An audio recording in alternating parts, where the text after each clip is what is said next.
Imagine a world where nothing is random, and major events that happen worldwide were written down hundreds of years ago. What you're about to hear was recorded in 1967, and it perfectly describes the world we live in today.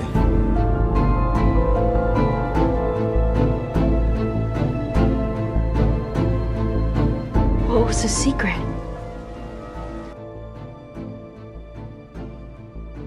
The all-seeing eye, symbols of the guardians of the treasure.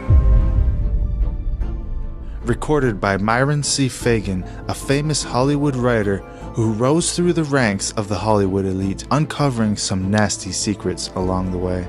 He made it his life's work to expose the darkness that he personally saw with his own two eyes. This recording is a culmination of his life's work, and through a historical lens, he reveals what's been hiding in the shadows for hundreds of years. What you're about to hear is not conspiracy theory, rather is documented historical fact that holds up to the most rigid scrutiny. And without further ado, I bring you the Illuminati and the Council on Foreign Relations. The question of how and why the Illuminati is the crux of the great conspiracy to destroy the sovereignty of the United States and the enslavement of the American people within a UN one-world dictatorship is a complete and unknown mystery to the vast majority of the American people. The reason for this unawareness of the frightening danger to our country and to the entire free world is simple. The masterminds behind this great conspiracy have absolute control of all of our mass communications media, especially television, the radio, the press, and Hollywood. Do you have any people being paid by the CIA who are contributing to a major circulation American journal? We do have people who submit pieces to two American journals. Do you have any people paid by the CIA who are working for television networks? This, I think, gets into the kind of getting into the details, Mr. Chairman, that I'd like to get into in executive session. Do you have any people being paid by the CIA who are contributing to the national news services, AP and UPI? Well, again, I think we're getting into the kind of detail, Mr. Chairman, that I'd prefer to handle in executive session. We all know that our State Department, the Pentagon, and the White House have brazenly proclaimed that they have the right and the power to manage the news, to tell us not the truth, but what they want us to believe. They have seized that power on orders from their masters of the great conspiracy. And the objective is to brainwash the people into accepting the phony peace bait to transform the United States into an enslaved unit of the United Nations one world government. Let me clarify the meaning of the expression, "he is a liberal." The enemy, meaning the one world conspirators, have seized upon that word liberal as a cover-up for their activities. It sounds so innocent and so humanitarian to be liberal. This satanic plot was launched back in the 1760s when it first came into existence under the name of the Illuminati. This Illuminati was organized by one Adam Weishaupt, born a Jew, who was converted to Catholicism and became a Catholic priest, and then, at the behest of the then newly organized House of Rothschild, defected and organized the Illuminati. Naturally, the Rothschilds financed that operation. And every war since then, beginning with the French Revolution, has been promoted by the Illuminati, operating under various names and guises. I say under various names and guises because after the Illuminati was exposed and became too notorious, Weishaupt and his co-conspirators began to operate under various other names. In the United States, immediately after World War I, they set up what they called the Council on Foreign Relations, commonly referred to as the CFR. And this CFR is actually the Illuminati in the United States. Perhaps the most vital directive in Weishaupt's plan was to obtain absolute control of the press, at that time the only mass communications media, to distribute information to the public, so that all news and information could be slanted, so that the masses could be convinced that a one-world government is the only solution to our many and varied problems. Now do you know who owns and controls our mass communications media? I'll tell you, practically all the movie lots in Hollywood is owned by the Lehmans, Kuhn Loeb and Company, Goldman Sachs, and other internationalist bankers. All the national radio and TV channels in the nation are owned and controlled by those same internationalist bankers. The same is true of every chain of metropolitan newspapers and magazines, also of the press wire services, such as Associated Press, United Press International, etc. The supposed heads of all those media are merely the fronts for the internationalist bankers, who in turn compose the hierarchy of the CFR, today's Illuminati in America. Now can you understand why the Pentagon's press agent Sylvester so brazenly proclaimed that the government has the right to lie to the people? What he really meant was that our CFR-controlled government had the power to lie to and be believed by the brainwashed American people. And let's again go back to the first days of the Illuminati. In 1785, the Bavarian government outlawed the Illuminati and closed the lodges of the Grand Orient. In 1786, they published all the details of the conspiracy. The English title of that publication is The Original Writings of the Order and Sect of the Illuminati. Copies of the entire conspiracy were sent to all the heads of church and state in Europe. But the power of the Illuminati, which was actually the power of the Rothschilds, was so great that this warning was ignored. Nevertheless, Illuminati became a dirty word, and it went underground. At the same time, Weishaupt ordered Illuminists to infiltrate into the lodges of Blue Masonry and form their own secret societies within all secret societies. Only Masons who proved themselves internationalists and those whose conduct proved they had defected from God were initiated into the Illuminati. Thenceforth, the conspirators donned the cloak of philanthropy and humanitarianism to conceal their revolutionary and subversive activities, and that all that secrecy emphasizes the power of the masterminds of the Illuminati to prevent such terrible events of history from being taught in our schools. In 1834, the Italian revolutionary leader Giuseppe Mazzini was selected by the Illuminati to direct their revolutionary program throughout the world. He served in that capacity until he died in 1872. But some years before he died, Mazzini had enticed an American general named Albert Pike into the Illuminati. Pike was fascinated by the idea of a one-world government, and ultimately he became the head of this Luciferian conspiracy. Between 1859 and 1871, he, Pike, worked out a military blueprint for 3 world wars and various revolutions throughout the world, which he considered would forward the conspiracy to its final stage in the 20th century. Again, I remind that these conspirators were never concerned with immediate success. They always operated on a long-range view. Pike did most of his work in his home in Little Rock, Arkansas. But a few years later, when the Illuminati's lodges of the Grand Orient became suspect and repudiated because of Mazzini's revolutionary activities in Europe, Pike organized what he called the new and reformed Palladian Rite. He set up 3 supreme councils, one in Charleston, South Carolina, one in Rome, Italy, and the third in Berlin, Germany.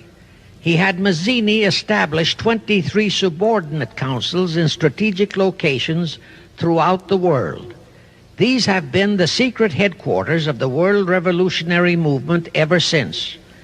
Long before Marconi invented radio, the scientists in the Illuminati had found the means for Pike and the heads of his councils to communicate secretly.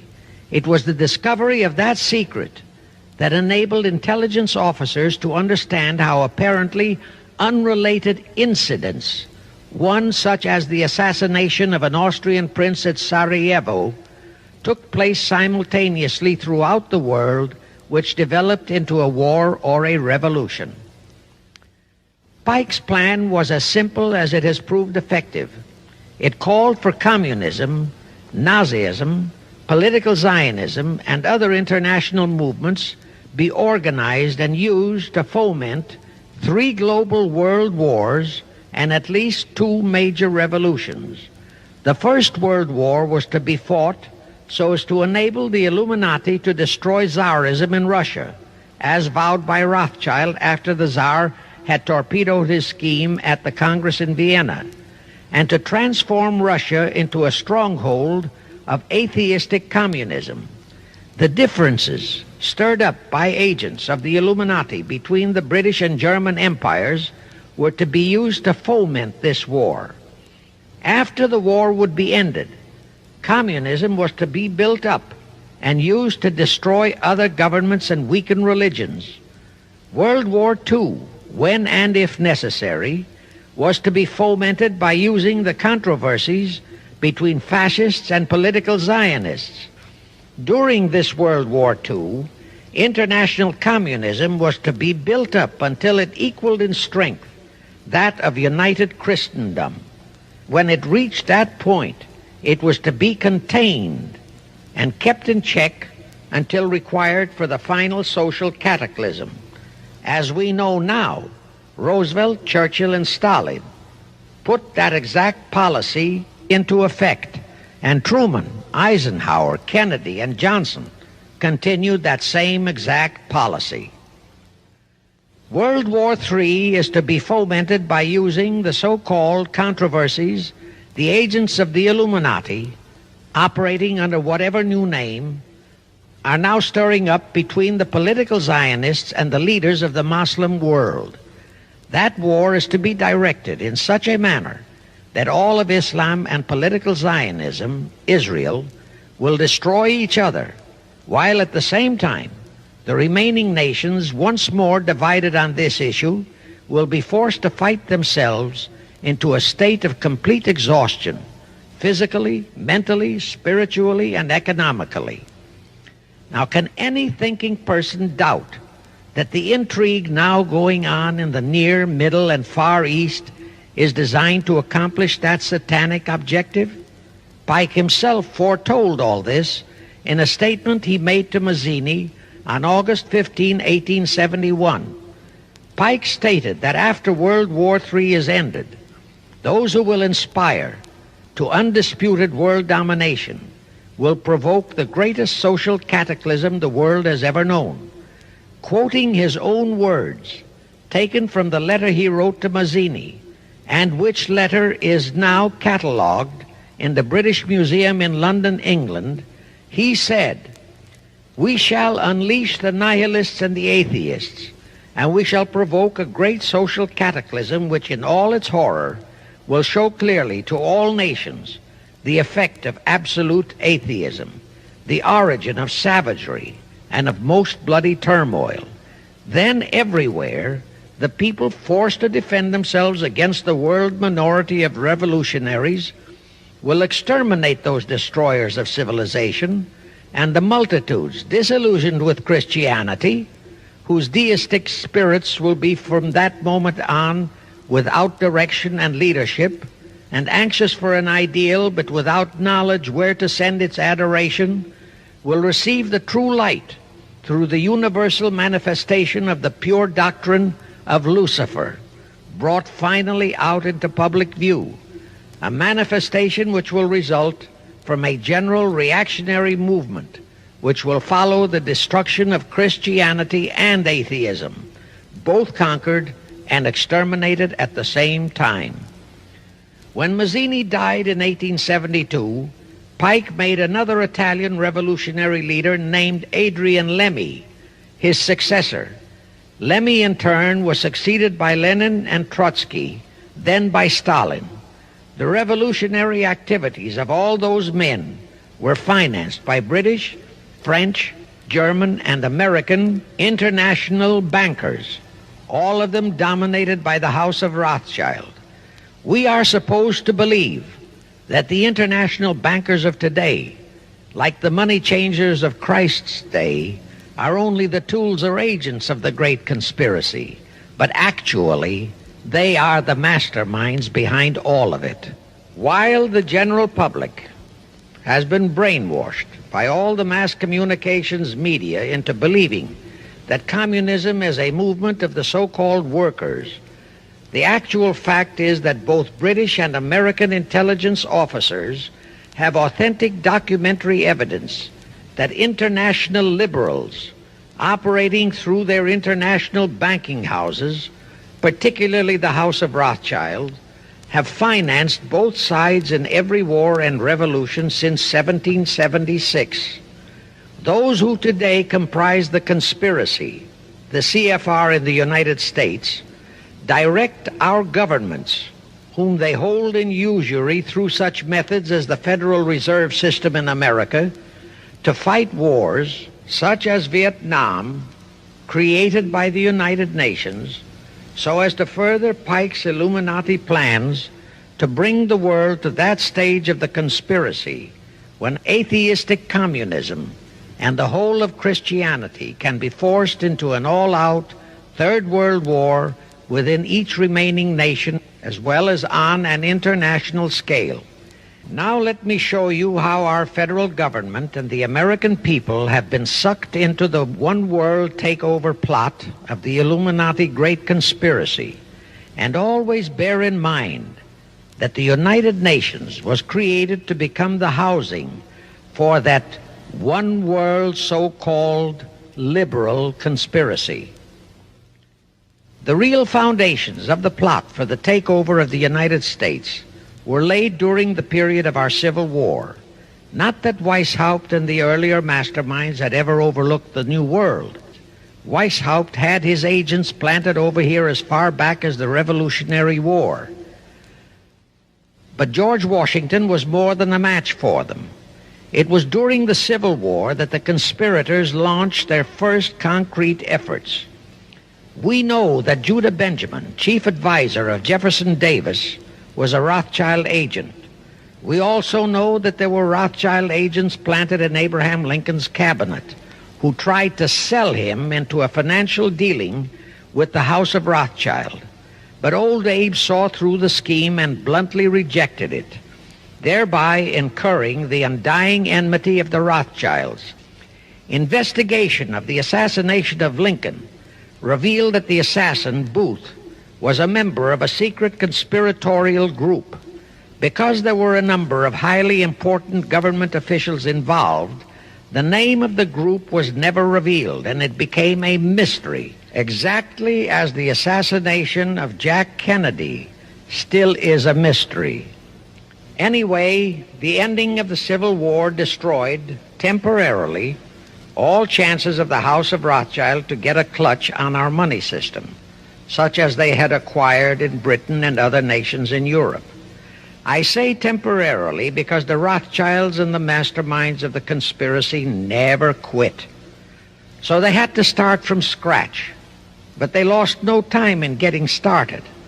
Shortly after the Civil War, a young immigrant who called himself Jacob H. Schiff arrived in New York. Jacob was a young man with a mission for the House of Rothschild. Jacob was the son of a rabbi, born in one of Rothschild's houses in Frankfurt, Germany. I won't go deeply into his background. The important point is that Rothschild recognized in him not only a potential money wizard, but more important, he also saw the latent Machiavellian qualities in Jacob that could, as it did, make him an invaluable functionary in the great one-world conspiracy.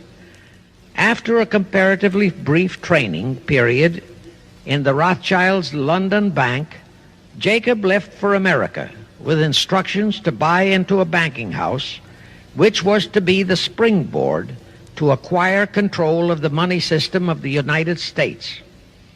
Actually, Jacob came here to carry out 4 specific assignments. Number 1, and most important, was to acquire control of America's money system. Number 2, find desirable men who, for a price, would be willing to serve as stooges for the great conspiracy and promote them into high places in our federal government, our Congress, in the U.S. Supreme Court, and all federal agencies. Number 3, create minority group strife throughout the nations, particularly between whites and blacks. Number 4, create a movement to destroy religion in the United States, but Christianity to be the chief target. The headquarters of the great conspiracy in the late 1700s was in Frankfurt, Germany, where the House of Rothschild had been established by Mayer Anschelm, who adopted the Rothschild name and linked together other international financiers who had literally sold their souls to the devil. After the Bavarian government's exposure in 1786, the conspirators moved their headquarters to Switzerland, then to London. Since World War II, after Jacob Schiff, the Rothschilds' boy in America, died, the headquarters of the American branch has been in the Harold Pratt Building, New York, and the Rockefellers, originally protégés of Schiff, have taken over the manipulation of finances in America for the Illuminati. In the final phases of the conspiracy, the one-world government will consist of the king dictator, head of the United Nations, the CFR, and a few billionaires, economists, and scientists who have proved their devotion to the great conspiracy. All others are to be integrated into a vast conglomeration of mongrelized humanity, actually slaves. What you just heard was a very small piece of that recording. The full recording is well over 2 hours in length and is widely available online. Just Google Myron Fagan CFR or Myron Fagan Illuminati and you can find several versions of it. Please leave a comment below and tell us what you think about this. And also, don't forget to hit that like button. Until next time, thank you all for watching. God bless you all.